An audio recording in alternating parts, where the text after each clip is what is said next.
Welcome back to the channel. Anton Quigley, bringing the latest tips, tricks and techniques for your contemporary painting and drawing needs. And we're back with another video. And what I do want to say is thank you for everyone who has subscribed lately. We are on about 260, which is absolutely amazing. But that is only 12% of the people that are watching these videos. So if you are watching these videos and you're not subscribed yet, please hit that subscribe button and tap that notification bell so you are alarmed next time I do my next upload. Right, let's move on to this video, and it's going to be on oil paint, which is a favourite of mine, and hopefully you guys can learn some of the techniques that I've learned over the years. So let's grab your materials and let's get on with the video.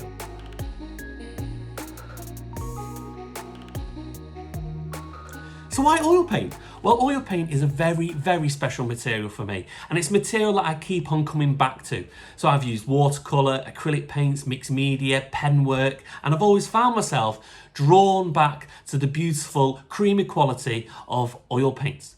Now in this video, I plan to show you colour mixing. I'm going to touch upon areas of different aspects of oil painting. I can't cover the full spectrum, that would take hours. So I might find myself doing it in parts 1, 2, 3, 4, but we'll see how it goes. So I need to get my palette sorted and we'll get looking and talking about colour. See you in a minute. So I've set up my palette now, and there's a couple of things that I just want to talk to you about. One is being the colours that I've used, and secondly, what have I put the colours on. Now I mentioned a couple of videos ago, I use a glass palette. I'm not saying it's essential using and working on glass. The reason why I use it is that I can work on a large surface area, which means that when mixing my colours, because I like to mix my colours prior to the painting, so it's really important that I have them all set out, so I've got a large surface area to do that. Secondly, when I finish the painting for the day, it's very, very easily to clean the palette. So there's a number of reasons why I use it, and I just feel like it just helps me have that space that I need within starting it. So colours, they are massively important. Obviously, if you're going to do a painting, you'll need some colours, and the first one that I use is an earth tone. So I'm going to go around the colour palette what I use, and the first one is an earth tone. There's a number of different earth tones that you could use. I specifically use burnt umber, but you could use raw umber, you could use sienna, burnt sienna, raw sienna. They're all earthy tones, warm earthy tones, and it's essential in my book that I have one of those on there. The second one, which is blue ultramarine. This is a blue which is very rich in colour. It's a very cool colour. There is plenty of different types of blues that you could use, and I do use them if I was being specific within the tone or hue that I wanted. For example, if I wanted very vibrant teal colours or vibrant greens, I might have to go down using a phthalo blue mixed with a maybe lemon yellow. Those are the colours that you're unable to get with an ultramarine blue. You get more of a duller yellow if you were to use that. But it's a staple what I have on there regardless. The third one, Alizarin Crimson. This colour is almost like a deep red. It's a beautiful quality. It's almost, I would put it close to like a cherry red. It's almost got that beautiful, it's almost touching, verging on purple. It has actually got some blue ultramarine in there. So it fits in well when transitioning from the blue through the range into the reds. So I'll always put a very cool, which you would regard crimson as a cool red, okay, because it has got that blue tint in it. The next one, I'm starting going warmer with my tones and colours now, is I put a cadmium red in there. This red has got slight tints of yellow in it, so it's verging on orange, but it's still that true red, which I feel like is needed within a painting. Then I will go on to using a cad yellow. So the cad red and the cad yellow really make a vibrant orange, a true orange, which is really, really quite nice. So I feel like that's absolutely fine. And then I will also have a lemon yellow. With the lemon yellow, I'm able to get some really cool colours on there. And you would also consider yellow as a warm colour. And that's something that I really need to touch on with you there, is that each colour, whether it be of the primary colours, always has really a warm and a cold version of it. especially with the reds and the yellows.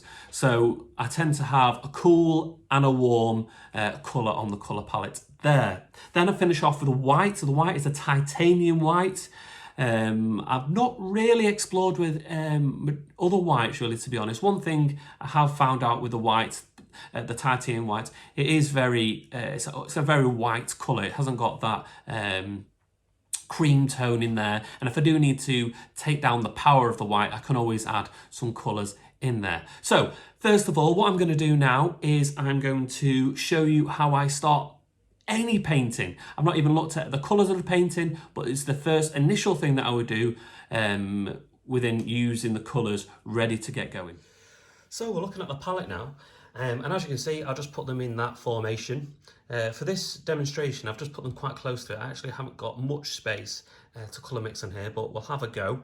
Now, the first thing that I would do in any painting whatsoever is that I would actually grab some of the burnt umber and then also get some of the blue ultramarine. Now, one thing that you'll notice on my palette is that I've got the whitest of whites, but I haven't really got a very dark tone. And one thing that you'll find within my work is that I never ever use a black.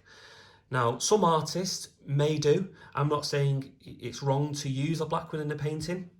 I just find it's a dull colour to use, and it's just a little bit too flat for me. Now, whether you want to use black as a starting point and add some blue into it, that's absolutely fine. I mean, lamp black is actually with a bit of blue in it anyway, but I just want a bit of a more warmer, dark colour. And this, I wouldn't suggest goes black, but it goes very, very close to it. Now, if you're talking about how much do you put of each colour, it's trial and error, to be honest. You would just, if you think it's a little bit too brown still, you should be able to see the tones coming through on the paper underneath. And you see that I'm using a palette knife to mix this colour with. And then you can see now that we're more or less at black there. So what I tend to do is I just collect all the colour.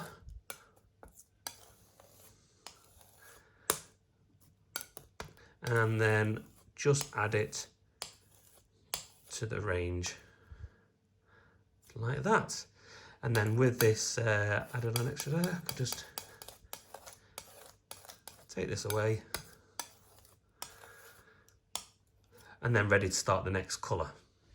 Now, the second thing that I'm going to go through is not really looking at any of the colours at the moment, but I'm going to come back to using this this colour, really, to be honest, is that I want you to understand that colours in the landscape, and what I mean by landscape, I mean just in real life in general, are very dull colours, to be honest.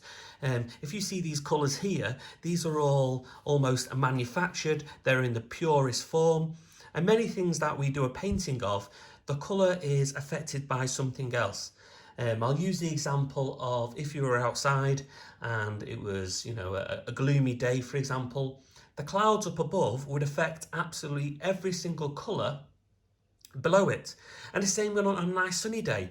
Because the sky is blue, everything, almost like wearing those glasses with a filter over them, or maybe putting a filter on Instagram, it affects the full picture. And it also harmonises the full picture. So in every single painting that you do, in every aspect of it, it's almost got one colour, the same colour in each part of it.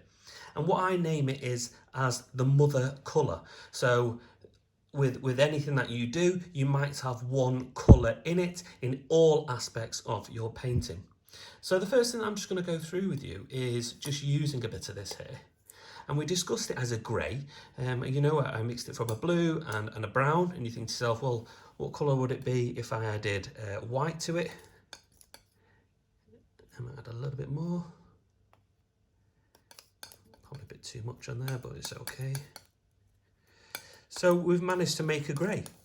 And so for future reference, if you are worried about, using black, you don't need to. We managed to get it in there. But what the beauty of this now, from just using that white, which is a magical colour, I can tilt this colour going from one way to another. So say, for example, let's get half of this and leave half there. If I added a bit more brown into this one,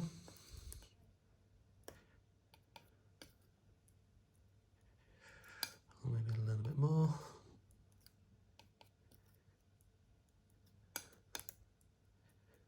Okay, that's fine. Always get some tissue as well, which is quite handy. Just keeping that clean painting. And then if I add a little bit of blue, a little bit more blue into this one, you can see now that from that grey, we've got a warm grey and a cool grey. So that's the first things that you need to understand. So mixing from those two things, making that colour, and now we're on our journey of making colour and tones within that. So let's move on to the next stage. So I've cleaned the palette now, after we discussed these warms and cool greys. Now I'm just going to discuss a couple of things more before I move on to them, just so you understand what I'm on about. But if I was to get a bit of blue there, a bit more there, a bit more there, and a bit more there, what I could actually do now is alter, just like a recipe for you baking something, for example. Put a bit of white there. I could have a little bit more white, a little bit more white, and you get the idea. And then by mixing the colours there, you will get a varied degree of tones in there. Probably that'll be the whitest down there.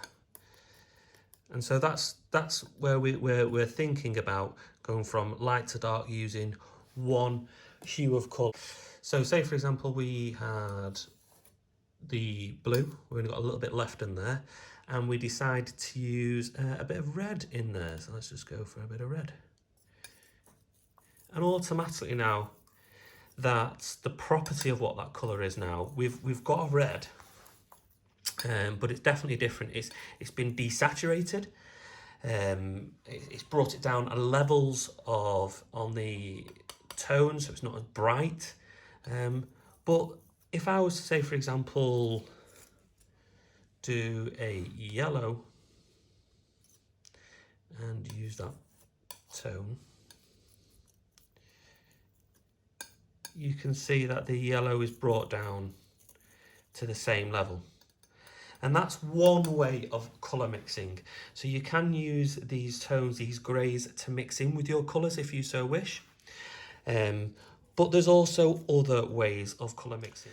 Okay, so I hope you are following okay. And I know sometimes it seems quite complicated, but hopefully I've broken it down into some very simple steps. Now, the other way of making colour is using the opposite colour. And a good colour to use is purple and yellows, because that really does show the best way of doing it. So first of all, I'm just going to do, I'm just going to get a bit of blue first of all, and a bit of the crimson. And we've got, that crimson is very powerful, so let's put a little bit more. Yeah, some colours, what you'll notice is that they're more powerful than others. So if you say, for example, going to use a red or add a yellow into a red, it really probably wouldn't make much of a difference. You'd have to use quite a lot of that colour, the pigment in there, to make a difference to that, where as soon as you add a tiny bit of red into that yellow, it massively changes. So just be aware of that each colour that you mix, you might need to use more or maybe less. So we've got a purple there, like a violet. But one thing I know from mixing with yellow is that it does need to be on the reddyish side of the purple. Sometimes if it's not purple enough, what you'll find is with the yellow, you'll actually end up with green. And as I say, I'm not going to go fully into the colour wheel. But so we've got our purple up there. Let's wipe that down. And one thing that I want you to understand is what, if, say for example, I'm always one for analogies, as I say, if you were in hairdressing, say for example, or you had blonde hair, and it went really yellow, then you'd maybe use a purple shampoo. And it's exactly the same with colour, it works exactly the same. So by having the yellow and a tiny bit of purple, it'll go really dull first of all. Let's just add a little bit more. Let's make a bigger difference so you can see. So we're going quite dull there. Go on, add a bit more. And this would be good for a shadow colour. So if you had something that was blocked out by light, then you might have that one on there. What I'm going to do now, just grab half of it, add some white in there, make sure I've got some fresh white. And you can see the colour start rising up again, but it's less potent. It's not as strong as the original colour that we started with. It's a little less harsh on the eye, and in day-to-day colours wise, this type of yellow would be more in the landscape rather than this one here. What you'll also find by adding the white, it becomes a little bit more opaque. Yellow has a tendency to be very translucent, which is great if you want it to have that property in the painting, but laying that colour over any others, you'll find that the other colour would show through underneath. So just be careful when using that on there. So if you were to use the white on this one here, it's completely different. So what we find now, what we're having, is family of colours. And if I was to mix like a family of purples, because I know the yellow's going to go in with it, I can add that into it there. And we get a very subtle purple now. So we're going back in the realms of doing the greys. So I made up the greys before, which was the blues, the bluey grey and the browner grey, which was using the burnt umber. You can create a variety of different greys using the opposite colours on the colour wheel. So there'll be one for green and red, and then blue and orange. So those are the other ways of doing it on there. So what you'll find is that I could spend all day here now playing around with mixing colours. You know, I could even then add colours into there, and you'll find that these now are a family of colours. Rather than every time you decide to paint something new in your painting, whether it be an object next to another one, just realise that they're all in the same painting and they've all got properties that are related to one another. Even if they are separate in colours, it's best if you can relate them to a family of colours, and that would work a little bit better. I'm going to show you the work of Josef Albers and Mark Rothko. They are some artists that I've looked up to within my colour mixing, and I'll show you how I sometimes, when I take my photography, how I see elements of their work in mine. So we're quickly just going to discuss the work of Mark Rothko and maybe touch on Josef Albers' work as well. But as we just look at the palette, and also I'll put in the piece of work that I want to start making the colours for, and also the image that I chose for the colour reference, hopefully you'll understand how painting works and how you can get the most out of your painting, and not always think about paint what you see, but also try and be a little bit more adventurous about the colours. Maybe you could exaggerate them in certain areas. It's all about opposites in a painting, and one of the opposites using colours is having some high saturation of colours, and also maybe some less saturated colours in there. So we're just going to have a look at this first of all. The first thing that I'm going to do is make up an orange, and as I said, you know, I'll demonstrate there. If I just use a tiny bit of red in there, can you see the massive difference that makes the properties in there? In fact, it's a beautiful yellow there. So really deep cadmium yellow. You can actually buy that from the tin. You wouldn't have to make it if you didn't want to, but I've done that on there. Now you need to make sure this is really orange. A tendency, what you'll learn when colour mixing is that you think that it might be an orange and you start adding the blue into there, and again you'll start making green. So what you'll find is that orange is quite dark in there. So we've got the orange, and put that to the side.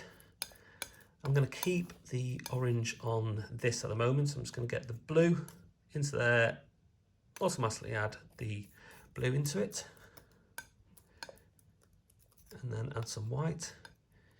So if you didn't see what I did there, I already had some orange already on the palette knife. I got some more blue, and now we've got that grey again. So the opposite colours on the colour wheel start getting that grey. And now this colour can be pulled from one to the next. So if I decided to add more orange into it, it'd start going down that avenue. Down there. And if you wanted to pull it down the other way, it goes down that one. And really, this is the closest colour what I was recreating before using the burnt umber. The burnt umber is the closest colour to orange on there. So even though I'm using the opposite colours on the colour wheel to create my greys, by using these two colours, I can create the grey anyway. So that's why I tend to use those. Sometimes I use these, but majority I'll use these kind of colour palettes on there as well. Now what you'll find is that these colours are very muted, and in a painting, you know, if you wanted to get that look within a painting that is very muted, that's absolutely fine. But to excite the painting, what it's nice to have, and what you'll find with Mark Rothko, is that he has some very subtle colours, some lovely greys. So we even put a bit more white in there, just so we've got some grey happening, a little bit lighter. So in a painting, you might have lights, darks. Again, contrast is the key to a good painting. So we've got that one there. And then if I hit it with, a very strong orange next to it, that really shows off. That really shows off that colour. And that's what you want to try and get hold of in your painting, is attracting the eye within a focal point, and how you can really get that hold of on there. Well, that's it, guys, for the introduction on colour mixing. Hopefully it was beneficial and you learned some new tips and tricks. Also, hopefully it's expanded your knowledge of some of the great masters in art. Yeah, the best thing, all I can suggest you to do is practice, practice, and keep on practicing. Until next time, guys, see you later, bye.